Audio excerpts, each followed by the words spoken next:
pensait juste avoir défendu son pays. Mais c'est que lui arrivé après, vous n'aurez pas eu croire. Jean-François Kouassi. L'arrestation de Jean-François Kouassi est bien réelle. L'activiste ivoirien connu aussi sous le surnom JFK a été interpellé par la police à Abidjan le jeudi 8 janvier 2026, puis placé en garde à vue au commissariat du 1er arrondissement du Plateau. Mais qu'est-ce qu'il a fait? Prends la peine de t'abonner, je t'explique en quelques secondes.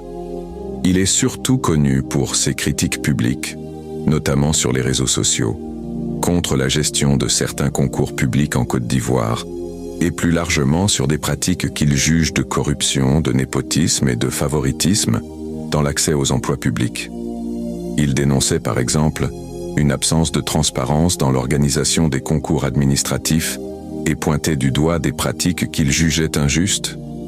Il a publiquement accusé des responsables, dont parfois des personnalités politiques, d'être impliqués dans ces mauvaises pratiques. Par exemple, il appelait à davantage de transparence et à des enquêtes sur la gestion des concours publics et critiquait la nécessité pour certains jeunes d'adhérer à un parti pour espérer un emploi dans la fonction publique.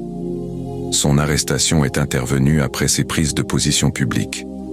Les médias rapportent que c'est après avoir fortement dénoncé ces pratiques qu'il a été interpellé par la police. Cependant, à ce stade, aucune charge officielle claire n'a été rendue publique par les autorités ivoiriennes et aucun tribunal n'a encore expliqué officiellement les faits précis qui lui sont reprochés. Selon certaines sources, certaines autorités se seraient senties visées ou semblaient considérer certaines de ces accusations comme diffamatoires, mais ces informations ne sont pas confirmées officiellement par la justice.